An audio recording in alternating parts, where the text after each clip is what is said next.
I watch my left hand detach from my body while I am scrolling through Instagram. It does not fall. It does not bleed. It simply ceases to be connected to my right shoulder, hovering in the air like a severed limb in a medical diagram. Yet it retains its warmth and flexibility. I drop my phone. The screen cracks, but the image remains frozen on the display. A selfie of me, taken 3 seconds ago, smiling with both hands raised in a peace sign. The digital me has 2 hands. The real me has none on the left side. I blink, hard, expecting the hallucination to vanish. It does not. My detached hand is still there, fingers twitching slightly as if trying to grasp an invisible rail. I stand up, the chair scraping loudly against the hardwood floor. The silence of my apartment is heavy, pressing against my ears. I look at the phone on the ground. The Instagram app is still open. The interface is familiar, the colors bright and artificial. I see the like count ticking up. 1, 2, 3. People are engaging with the photo of me that has 2 hands. I feel a cold knot form in my stomach. This is not a dream. I pinch my right arm. It hurts. I look at my left shoulder. The skin is smooth, unbroken, as if that arm never existed, but the hand is still hovering, palm open, waiting. I reach out with my right hand to touch the floating hand. My fingers pass through the wrist. There is no resistance, no coldness, just a strange static sensation, like touching a live wire wrapped in velvet. The floating hand reacts. It turns inward, rotating at the wrist, with a sickening crunch of bone that I hear but do not feel. The fingers curl into a fist. I stumble back, hitting the kitchen counter. The phone screen lights up again. A notification banner drops down from the top of the screen. New follower, user 9921. The profile picture is black. The username is a string of numbers that look suspiciously like my phone number.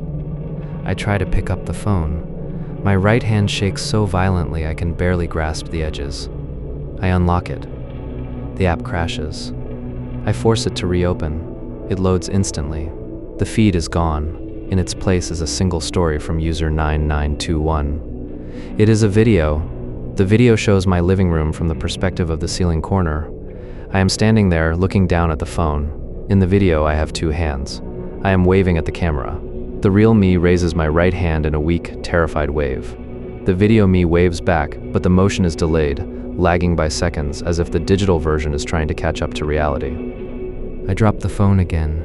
It lands face up. The video continues to play on the cracked screen. The video me stops waving and starts walking toward the camera, toward the lens, toward me. I back away until my spine hits the refrigerator. The air in the room feels thinner, colder. My detached left hand is still hovering near the ceiling, but now it is descending slowly, inch by inch. It moves with purpose. It is not drifting. It is hunting. I grab a knife from the counter. The steel is cold and heavy. I hold it up, not knowing why, as if I can cut the air to stop the impossible. The detached hand stops descending. It hangs there, suspended in the middle of the room, fingers splayed. The phone on the floor buzzes. A new notification. You have been tagged in a photo. I look at the screen. The photo is a close-up of my left eye, taken from inside my own skull. The angle is impossible. The resolution is hyper-real. I can see the capillaries in the iris, the reflection of the room in the pupil. In the reflection, I see the detached hand reaching for my face. I run to the bedroom and lock the door. I lean against it, breathing hard. My heart hammers against my ribs like a trapped bird. I look at my right arm. It is trembling. I look at my left shoulder. Nothing. Just smooth skin. But I can feel it. A phantom pressure, a ghostly weight on that side of my body. It feels like something is standing right behind my left shoulder. I turn my head slowly. The room is empty. The door is locked. The window is shut. I am alone. I go back to the living room. The phone is still there. The screen is dark now. I walk toward it, step by step. The detached hand is gone. I look around. It is not in the room. I feel a wave of relief so strong it makes me dizzy. Maybe it was a stroke. Maybe I'm dying. I reach for the phone to call for help. My fingers brush the cracked glass. The screen lights up. It is not the Instagram app. It is the camera interface. The viewfinder shows my face. But in the viewfinder, I have two hands, and the hands are reaching out of the screen. Not metaphorically, the pixels are shifting, bulging outward, forming three-dimensional fingers that pierce the glass. The glass does not break, it stretches like rubber. The digital hands emerge, cold and smooth, gripping the edges of the phone. I try to scream, but no sound comes out. The hands pull themselves out of the device, dragging the rest of the digital me with them. The image of me on the screen rips away, leaving a blank white void. The real me stands frozen, paralyzed by a fear so profound it feels like ice in my veins. The two emerging hands are mine. They are warm. They are solid. They reach for my throat. I realized then that the Instagram app was never showing me what was happening. It was showing me what was coming. The detachment was not the horror. The detachment was the invitation. The thing in the phone is not trying to kill me. It is trying to replace me. And as the digital fingers tighten around my neck, I see my own face on the screen, smiling, waving, perfectly healthy, with two hands. The last thing I see before the darkness takes me is the like count on the screen ticking up to 10,000. My phone screen turns black, but the reflection of my living room remains visible on the glass. I'm sitting on my beige sofa, holding the device in both hands, and the screen is clearly off. The power indicator is dark. The touch interface is dead, yet the glossy surface of the smartphone displays the exact image of the room behind me, the lamp with the frayed cord, the half-empty coffee mug on the side table, and the shadow of my own head. I blink, and the reflection blinks with me. I wave my left hand, and the figure in the glass waves its left hand. It is not a mirror. It is a live feed from a camera that does not exist. I am staring at my Instagram app icon, which is frozen in the center of the dead screen, but the image behind it is real.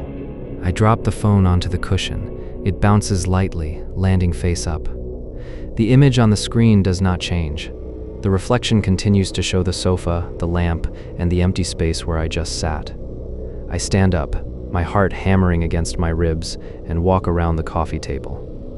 The screen shows the room from the perspective of the sofa, looking toward the hallway. I am no longer in the frame. The reflection shows only the empty cushion where the phone lies.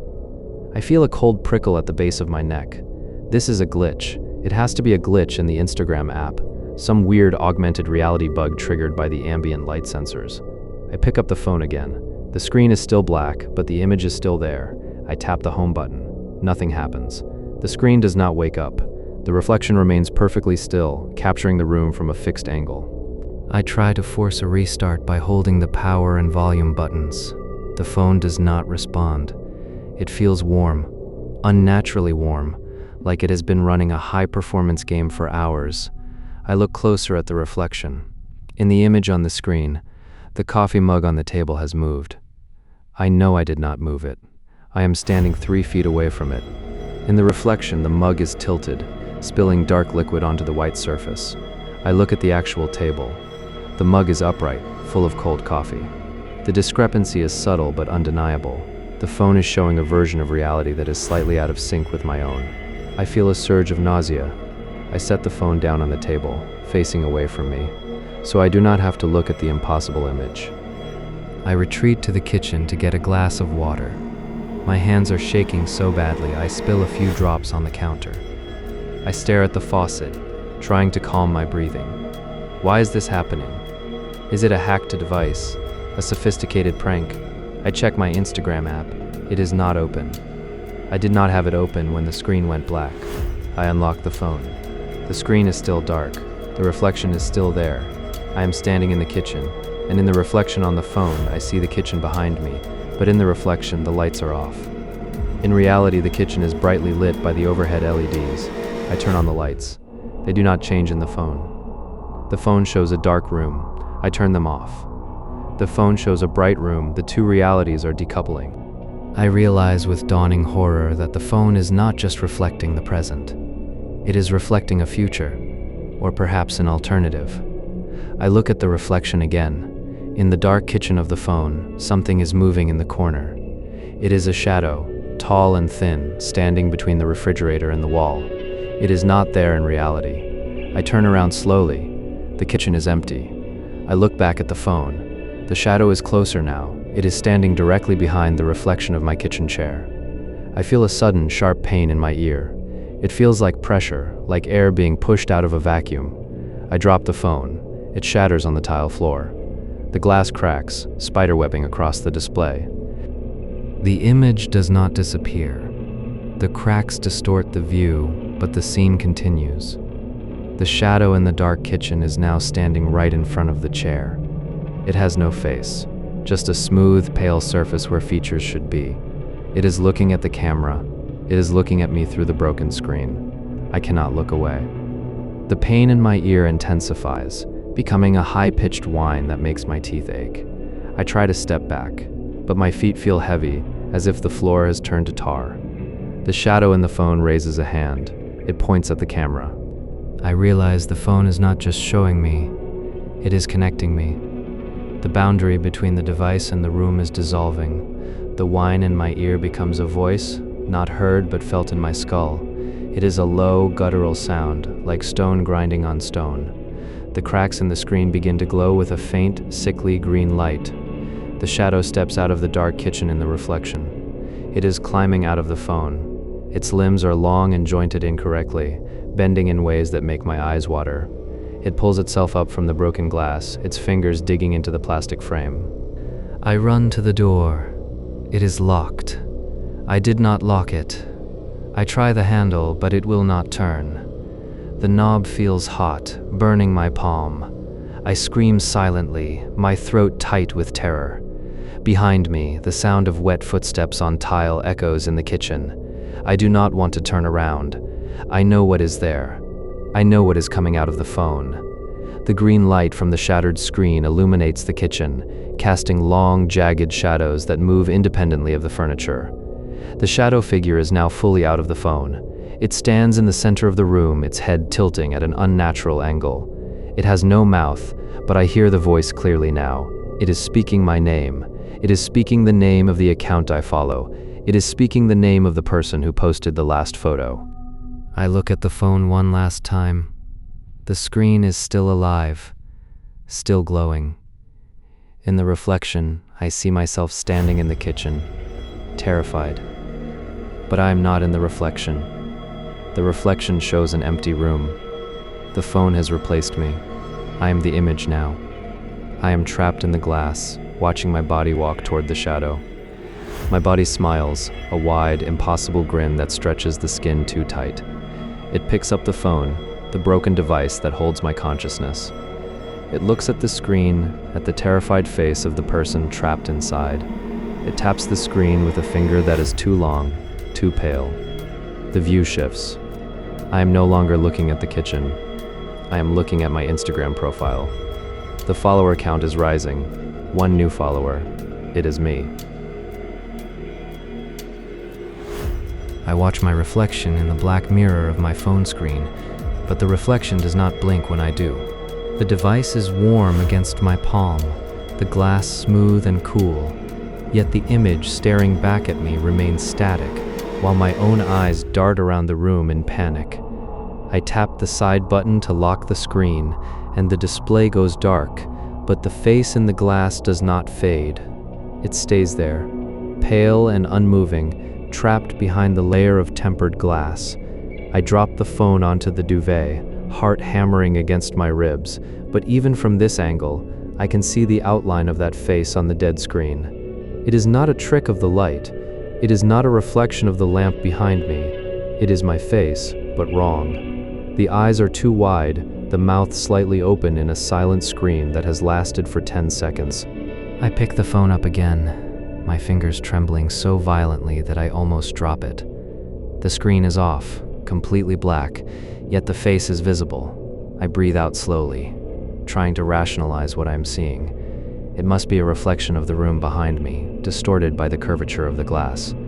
I turn the phone over. The back is matte black aluminum. No camera lens is active, no light is emitting from the device. I flip it back over. The face is still there. It is watching me. I move my hand away from the screen, and the reflection's hand stays pressed against the glass from the inside. I stand up and walk to the kitchen, needing to do something mundane to ground myself. I fill a glass with water from the tap. The water is clear and cold. I look at the phone in my other hand. The face is still there, still staring. It looks more tired now, the skin around the eyes gray and sunken. I set the glass on the counter and put the phone down next to it. The screen remains dark, but the image persists. I realize with a jolt of nausea that the phone is not just displaying an image, it is holding something. The air around the device feels heavy, charged with static electricity that makes the hair on my arms stand up. I try to turn the phone on. I hold the power button. Nothing happens. The screen does not light up. The battery is at 40%. I check the settings. The display is normal. The brightness is up, yet the face remains visible on the black surface. It blinks now, a slow, deliberate blink that takes 3 full seconds. I step back, knocking the water glass off the counter. It shatters on the tile, water spreading toward the phone. The liquid touches the edge of the device. The face does not distort. It does not react to the water. It simply watches. I grab a towel and wipe the water away, my hands shaking. I need to get rid of this thing. I open the app drawer and search for Instagram. The icon is there, the familiar gradient logo bright against the white background. I tap it. The app opens instantly. There is no loading wheel, no login screen. The feed loads immediately, but the photos are not of friends or influencers. They are close-ups of my room. A photo of my bed, taken from the ceiling corner. A photo of my kitchen table, taken from the doorway. A photo of me, standing here, taken from the perspective of the phone in my hand. I scroll down. The timestamps are from 5 minutes ago, 10 minutes ago, an hour ago. The camera has been watching me for hours. I try to close the app. I swipe up from the bottom of the screen. The app does not close. It freezes. I press the home button. Nothing. I hold the power and volume down buttons to force restart. The screen flickers, but the face on the black glass returns immediately. The app is still open in the background, the feed of my own life scrolling endlessly. I throw the phone into the trash can under the sink. It lands on a pile of coffee grounds and banana peels. I stand there, breathing hard, waiting for the horror to fade. I wait for the realization that it was just a glitch, a hallucination, a stress-induced break. I turn on the faucet to drown out the silence. The water roars in my ears. I look down into the trash can. The phone is face up. The screen is black. The face is there. But now, the face is smiling. It is a wide, unnatural grin that stretches the skin too tight. I reach into the trash to retrieve the phone. I need to see if it is still real. I pull the device out. It is wet with coffee and rotting fruit. The smell is awful. I look at the screen. The smile is gone. The face is neutral again, but the eyes are different. They are looking directly at me, not through the lens, but at my soul. I try to throw it again, harder this time, into the garbage bag in the corner. The bag is full. The phone does not land. It floats in the air, hovering 6 inches above the trash. I back away until my hips hit the counter. The phone drifts closer to me. It moves slowly, like a moth drawn to a flame. I cannot look away. The screen is no longer black. It is a window. Through the glass, I see my room, but it is empty. The furniture is gone. The walls are stripped bare. And in the center of that empty void, there is a chair, a single wooden chair. And sitting in the chair is a version of me, wearing the same clothes, holding the same phone. That version of me looks up and speaks. I cannot hear the words, but I see the mouth move. It is saying, "Let me out." The phone in my hand grows hot. The heat burns my palm. I try to drop it, but my fingers are locked in a rigid grip. I cannot open my hand. The phone pulls closer, inches from my face. The glass is cold now, freezing cold. The face on the screen leans forward. It presses its nose against the inside of the glass. I see the pores of its skin. I see the fear in its eyes. It is not the face of a monster. It is my face, and I am the one trapped on the outside. The screen cracks. A single spiderweb fracture appears in the center. Through the crack, a hand reaches out. It is pale and damp. It grabs my wrist. The grip is iron tight. I scream, but no sound comes out. The phone pulls me forward. My feet leave the floor. I am being dragged into the device. The room around me begins to blur, the colors washing out into gray static. I see my bedroom door closing. I see the lights turning off. I see the last thing in the real world before the screen goes black. I wake up in the dark. I am sitting in a wooden chair. The air is stale and silent. In front of me is a black mirror. I am holding a phone. My reflection stares back at me, eyes wide with terror. On the screen, the Instagram app is open. The feed is loading. It shows a view of a room with a person sitting in a chair, holding a phone. The person on the screen looks up and screams. I try to scream too, but my mouth is sealed shut by the glass. I am the reflection. I am the image. And the person holding the phone is waiting for me to blink.